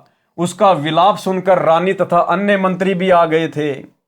राजा ने कहा कि सैन, आप अभी अभी दाढ़ी बनाकर सिर में मालिश करके गए हो। राजा ने क्या कहा कि भगत जी, आप तो अभी अभी मेरी दाढ़ी बनाकर और सिर में मालिश करके गए हो। आप क्या कह रहे हो? आप देर से आए हो? क्या नींद में बोल रहे हो? भगत नंदा जी ने कहा कि नहीं महाराज, आपने किसी अन्य नाई से हजामत कराई है, मैं तो अभी अभी आया हूं। राजा ने सैन भगत के घर पर मंत्री भेजकर पता कराया तो उसकी पत्नी भी रो रही थी कि आज पति देर से गए हैं, उनको दंड दिया जा रहा होगा। मंत्री ने पूछा कि क्यों रो रही हो बहन? भगतमती ने बताया कि मेरे से गलती हो गई, मैंने भगत को याद नहीं दिलाया। भगती पर बैठने से पहले भगत ने कहा था कि कुछ समय पश्चात मुझे याद दिलाना कि राजा की सेवा करने जाना है, मैं भी भूल गई। भगत भी भक्ति में व्यस्त थे। 2 घंटे बाद उठे तो याद आया उनकी नौकरी जाएगी तो हम क्या खाएंगे, बच्चे भूखे मर जाएंगे, पति को दंड मिलेगा। मंत्री जी तुरंत वापस आए और राजा से बताया कि वास्तव में नंदा तो देर से अभी आया है, इनके रूप में कोई और आया था। अब भाई और बहनों, ये परमेश्वर, ये दयालु परमात्मा, ये सतगुरु रामपाल जी भगवान, ये परमेश्वर करे करावे साइया मन में लहर उठा, दादू सिर दर जीव के आप बगल हो जा। जय हमरा भगत पछोड़ी होई तो हमरा नाम ना लेवे कोई। भाई और बहनों, आज भी वही परमात्मा धरती पे प्रकट है। हर युग में, हर देश काल और परिस्थिति में यही कबीर परमात्मा सतगुरु रामपाल जी भिन्न भिन्न रूप धारण करके भिन्न भिन्न नामों से यहां अपनी आत्माओं के लिए अद्भुत चमत्कार करते रहते हैं, सिर्फ इसलिए कि कलयुग के इस प्राइम टाइम, इस बिचली पीढ़ी तक इन आत्माओं में भक्ति की ज्योत जलती रहे। आज भी वही भगवान है धरती पे और भगवान के गुण बदले नहीं हैं। आप और हम बदल गए, आप और हम जीवों की सोच में फर्क आ गया। आज आप और हमारे विश्वास में कमजोरी आ गई, अन्यथा आज भी यही परमात्मा सतगुरु रामपाल जी भगवान वही सब चमत्कार खड़े खड़े करने को तैयार है, खड़े खड़े करने को। और देखो भाई और बहनों, इसलिए दास बारंबार कहता है कि ये 2 कोड़ी का कुत्ता पवन दास अपनी तरफ से कुछ नहीं भोगता है। जो भी दास को परमात्मा प्रेरणा करते हैं, दास केवल वही करता है, उतना ही करता है। मालिक अंतर्यामी है, हमारे से आगे आगे चलते हैं। मालिक को मालूम था कि आज मुक्ति बोध का जो है ये नंदा नाई की कहानी के ऊपर, कथा के ऊपर वीडियो बनने जा रहा है। और दास ने जैसे ये वीडियो बनाना शुरू किया, भाई और बहनों, उससे 2 घंटे पहले मेरे पास में एक सत्सेवक बहन का व्हाट्सएप के ऊपर मैसेज आता है। उस बहन ने अपनी ऑडियो भेजी और उस बहन ने दास से कहा कि भगत जी, मैं अरुणा दासी बोल रही हूं कर्नाटक से। कर्नाटक में कोई जयपुर नाम की कोई जगह है। उसने कहा कि भगत जी, यहां पर सात संगति रखवाई परमात्मा ने 1 दिन की और आसपास के और भी भगत भाई बहन आए थे और हमारे भगत जी सिक्योरिटी का काम करते हैं, सिक्योरिटी गार्ड का काम करते हैं। तो 1 दिन की छुट्टी हमारे भगत जी ने ले ली और दूसरे दिन जो भगत भाई बहन आए हुए थे उन्होंने कहा कि भगत जी 2 दिन के साथ संगति रखेंगे, मालिक की महिमा करेंगे, इतनी दूर से आए हैं तो परमात्मा का गुणगान करेंगे, आप 1 दिन की छुट्टी और ले लो। अब उनके भगत जी ने देखा कि नौकरी पे नहीं जाऊंगा तो दिक्कत हो जाएगी, मैं तो उनको बोल के भी नहीं आया, सेठ लोग नाराज हो जाते हैं। लेकिन भगत जी ने दृढ़ता दिखाई और कहा, जब मेरे भगत भाई बहन इतना समय निकाल के परमेश्वर की महिमा के लिए साथ संगति में आए हैं, गुरुदेव को भोग लगाने, ज्ञान चर्चा करने, उनकी महिमा करने, शब्द गाने आए हैं, तो देखा जाएगा, नौकरी रहे ना रहे कोई बड़ी बात नहीं, इस भगवान के लिए, इसकी महिमा के लिए तो राजाओं ने राज्य त्याग दिए, सेठों ने संपत्ति को त्याग दिया।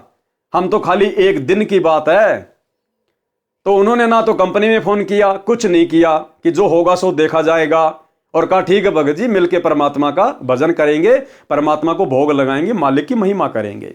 और 2 दिन की साथ संगति वहां पे हो गई। तीसरे दिन जब भगत जी अपनी नौकरी करने जाते हैं सिक्योरिटी गार्ड की, तो भाई और बहनों वहां भगत जी को पता चलता है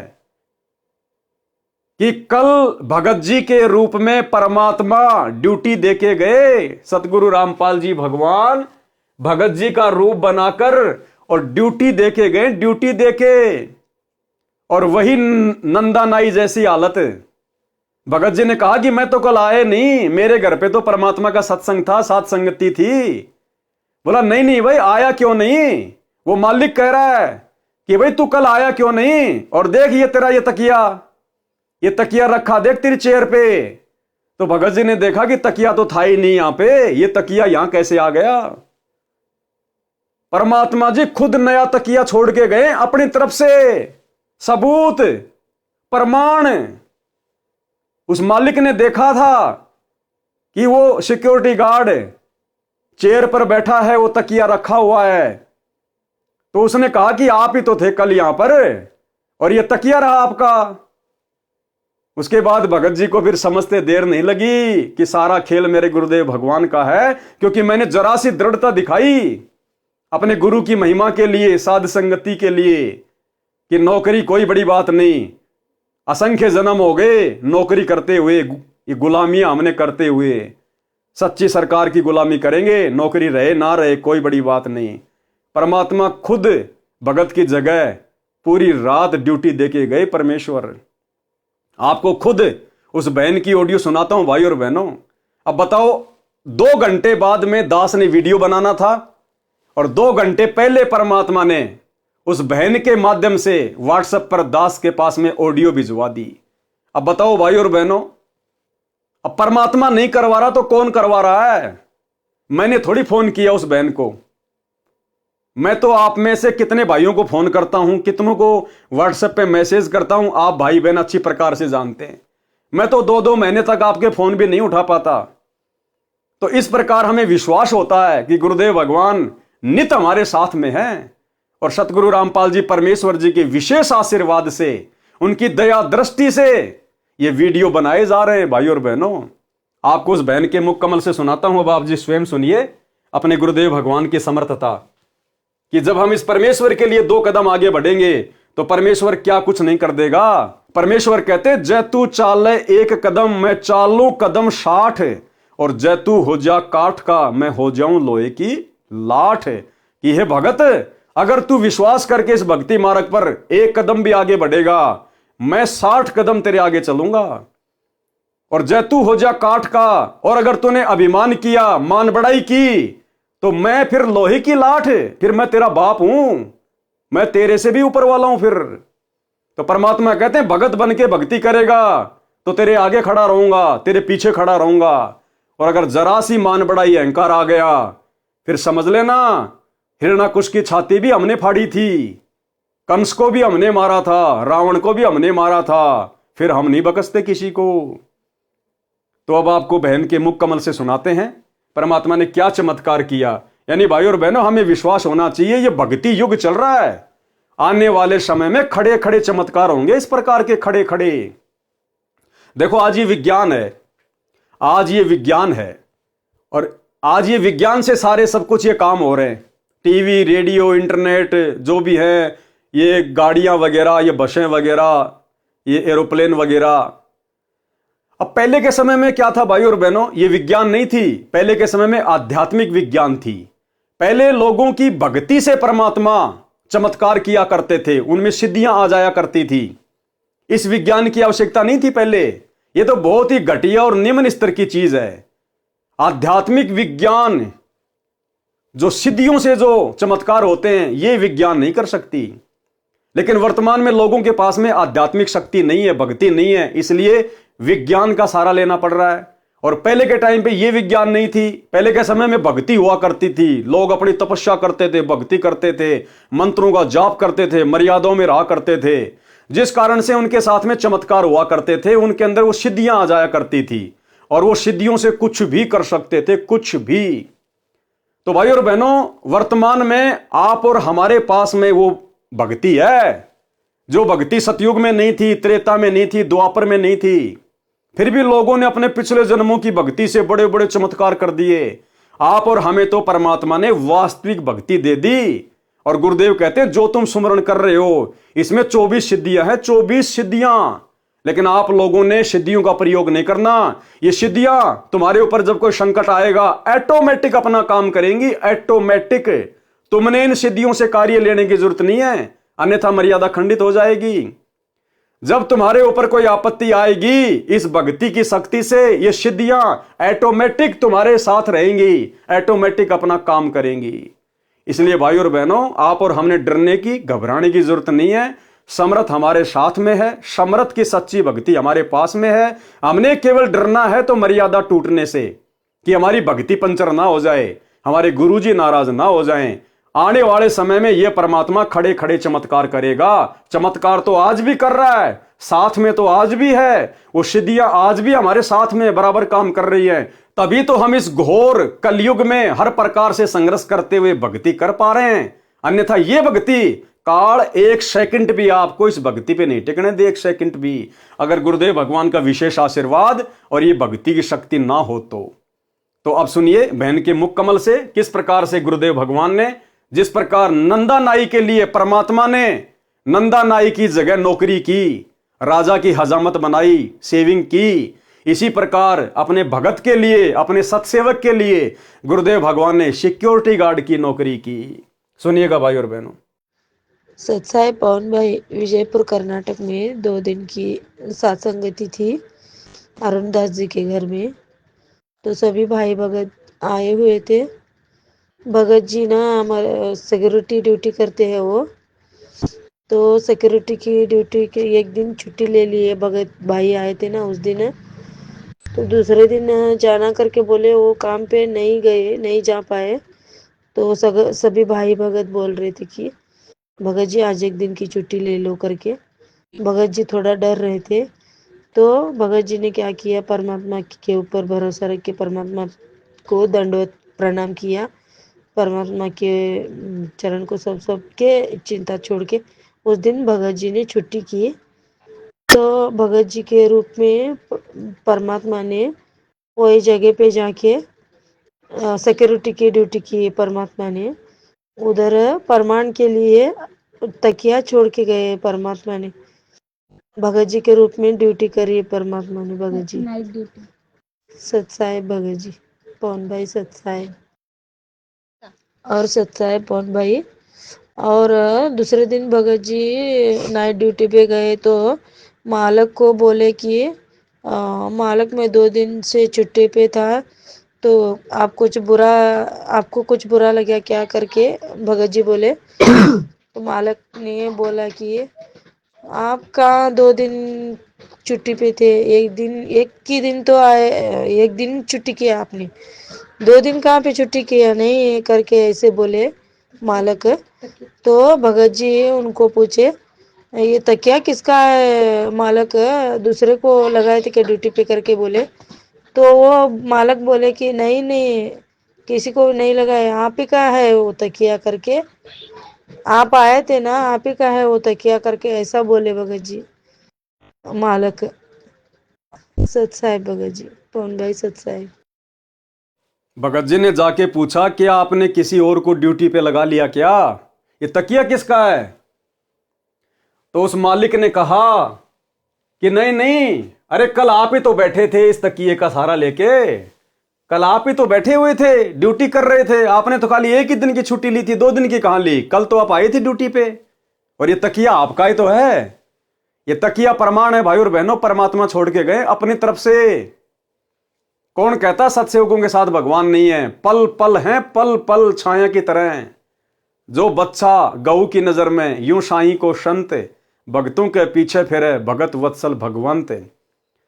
अरे जब पीपा भगत जी और उसकी पत्नी सीता जी द्वारिका देखने के लिए समुद्र में छलांग मार गए, तो उस समय अगर कोई यह सोचता कि श्री कृष्ण जी थे, तो श्री कृष्ण जी ने तो खाली एक अंगूठी दी थी उनको वापस आते समय कि लो मेरी अंगूठी लेके जाओ। थे वो खुद कबीर परमात्मा ही जिन्होंने श्री कृष्ण जी के रूप में समुद्र के नीचे द्वारिका रच दी अपने भगत के लिए, और वापस आते समय उन्होंने अपनी अंगुली से अंगूठी निकाल के दी जो आज भी वृंदावन में रखी हुई है। तो उस समय तो एक छोटी सी अंगूठी दी थी, आज तो भगवान 5 किलो का तकिया रख के चले गए। तकिया वही भगवान है आज भी, दूसरा नहीं है। भगवान नहीं बदला है। कौन कहता है भगवान आते नहीं, हम भिलनी के जैसे बुलाते नहीं, मीरा के जैसे बुलाते नहीं। तो ये भाई और बहनों, अब ये चमत्कार नहीं तो और क्या है। धरती पर परमात्मा प्रकट है, पल पल अपने सत भक्तों के साथ में है। अगर जरूरत है तो केवल विश्वास करने की। अब यदि भाई और बहनों भगत जी विश्वास नहीं करते और कहते कि नहीं नहीं भगत जी मेरे को ड्यूटी पे जाना जरूरी है, नहीं तो मालिक मुझे नौकरी से बाहर निकाल देगा। अगर राजा सिकंदर लोदी की तरह जनता के दबाव में आके, जिस प्रकार राजा सिकंदर लोदी बार बार नाम दीक्षा लेने के बाद भी कबीर परमात्मा के साथ में दुर्व्यवहार करता था, यह सोचकर कि जनता कहीं मेरा राज्य ना छीन ले, इसी प्रकार यदि भगत जी भी नौकरी के डर से कि मालिक मुझे सिक्योरिटी गार्ड से निकाल ना दे, और अगर दूसरे दिन की साथ संगति ना रखवाते, तो परमात्मा नाराज हो जाते कि नालायक, तुझे भक्ति और भगवान की महिमा से ज्यादा अपनी नौकरी प्यारी है। परमात्मा 2 मिनट में नौकरी को ठोकर मरवा देते और मर्यादा खंडित होती, वो अलग। लेकिन भगत ने हिम्मत दिखाई, परमात्मा पे विश्वास किया कि बाढ़ में जाए नौकरी। हम तो बड़े बड़े राजा रह चुके हैं, सिक्योरिटी गार्ड की नौकरी कौन सी बड़ी बात है। अरे हमारा पेट सिक्योरिटी गार्ड की नौकरी नहीं भरेगी, हमारा पेट वो भरेगा जो पूरी दुनिया की सिक्योरिटी करता है, जो तीनों लोकों में प्रवेश करके सबका भरण पोषण करता है। वो कबीर देव सतगुरु रामपाल जी, वो हमें नौकरी भी देगा, वो हमारा पेट भी भरेगा। भगत ने विश्वास किया और आए हुए भक्तों का दिल नहीं तोड़ा, और एक दिन की साथ संगति और रख दी, परमात्मा की महिमा की भोग लगाया, और उधर भगवान अपने भगत की जगह बैठ के नौकरी कर रहा है। तो बताओ भाई और बहनों, कौन कहता कि केवल नंदा नाई के लिए भगवान ने राजा की हजाम बनाई। यहां भी देख लो, वर्तमान में आपकी आंखों के सामने है। तो परमात्मा धरती पर है, विश्वास की जरूरत है भाई और बहनों। चाहे शीश कट जाए लेकिन मर्यादा नहीं तोड़ेंगे, लोक लाज में नहीं आएंगे, मर्यादाओं को लेकर किसी के आगे नहीं झुकेंगे। गुरुदेव कहते हैं कि भगत का एक लक्षण है, भगत किसी से लड़ता नहीं और भगत किसी से डरता नहीं, क्योंकि हमारी पीठ पीछे हमारा भगवान खड़ा हुआ है। अब आगे बढ़ते हैं भाई और बहनों हम इस कहानी पर। मंत्री जी तुरंत वापस आए और राजा से बताया कि वास्तव में नंदा तो देर से अभी आया है, इनके रूप में कोई और आया था जो आपकी हजामत तथा मालिश करके चला गया। यह बात सुनकर राजा को समझते देर नहीं लगी कि भगत सैन के रूप में भगवान ही आया था, भगवान ही आए थे। राजा सिंहासन से नीचे आया और भगत सैन जी को सीने से लगाया। ऐसे निर्दयी राजा को भी परमात्मा ने निर्मल बना दिया भगत के सामने।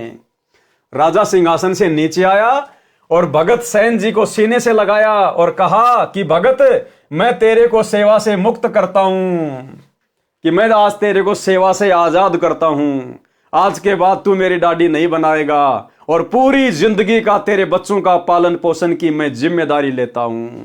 देखो, थोड़ा सा विश्वास, भक्ति में ध्यान दिया उसने भक्ति में ध्यान दिया, लगन लगा के निरंकार भाव से अपनी भक्ति में मस्त था, सब चिंताओं को छोड़कर। देख लो, जरा सा भक्ति में ध्यान क्या लगाया, परमात्मा ने आजीवन का सुख दे दिया, आजीवन का सुख। तेरे को राज दरबार में दरबारी रखता हूं। मेरे को दोष लगा है कि भगत के स्थान पर भगवान ने मेरी दाढ़ी बनाई, सिर की मालिश की, मैं इस पाप को कैसे धो पाऊंगा। नंदा जी भी समझ गए कि मेरे कारण परमात्मा को कष्ट हुआ और जोर जोर से रोने लगे कि हे परवरदिगार, मुझ 2 कोड़ी के दास के कारण आप स्वर्ग छोड़कर यानी सतलोक छोड़कर हजाम बने, नाई बने, मुझे उठा देते भगवान। आपको कष्ट उठाना नहीं पड़ता, मैं समय पर आ जाता। इसलिए वाणी के माध्यम से बताया है कि सच्चे भगत पर परमात्मा ऐसे कृपया करते हैं। और यकीन मानना भाइयों और बहनों, आज भी ये परमात्मा आप और हमारे गुप्त रूप में सैकड़ों कार्य कर रहा है। कोई ये ना सोचे कि मेरे ऊपर कोई विशेष आपत्ति नहीं आ रही, कोई परेशानी नहीं आ रही नाम दीक्षा लेने के बाद। ये हमारी महाभूल है। परमात्मा कहते हैं गुप्त रूप में सब काम सार दे, जो भी विपदा आन पड़े। ये परमात्मा इतना दयालु है, ये अपने भगत को महसूस भी नहीं होने देना चाहता। उसके कष्टों को जो उसके ऊपर उसके प्रारब्ध के हैं, उसको दुखी करने हैं। ये परमात्मा हमारे असंख्य कष्टों को तो ऐसे समाप्त कर देता है, भगत को महसूस भी नहीं होने देता कि तेरे ऊपर कोई संकट आने वाला था। ये ऐसा दयालु भगवान है। यदि आज हम इनकी शरण में ना होते भाई और बहनों, हमारा अता पता नहीं होता आज हम कौन सी जेल में पड़े होते, कौन सी जेल में या कौन सी हॉस्पिटल में सड़ रहे होते आज हम। तो ये दीन दयाल है। हमें इस परमेश्वर के गुणों को बारंबार याद करते रहना चाहिए। और शौपन में भी हमने मर्यादा तोड़ने की सोचनी भी नहीं है, तोड़ना तो बहुत दूर की बात है। वाणी नंबर 108 का सरलार्थ। इस वाणी में महाराष्ट्र के भगत नामदेव जी पर परमात्मा की कृपा का वर्णन है। संत नामदेव जी पर प्रभु कृपा। तो भाइयों और बहनों, आज के वीडियो में हम केवल इतना ही लेंगे गुरुदेव भगवान के आशीर्वाद से। आज हमारा मुक्ति बोध के ऊपर सतगुरुदेव भगवान की विशेष रजा से ये 10वां वीडियो है। और कल रात्रि 8 बजे सभी भाई बहन फिर से लाइव जुड़िए एक नए वीडियो के साथ में। तब तक गुरुदेव भगवान हम सबको आज्ञा दें, इजाजत दें, आशीर्वाद दें। बंदी छोड़ सतगुरु रामपाल जी भगवान की जय हो।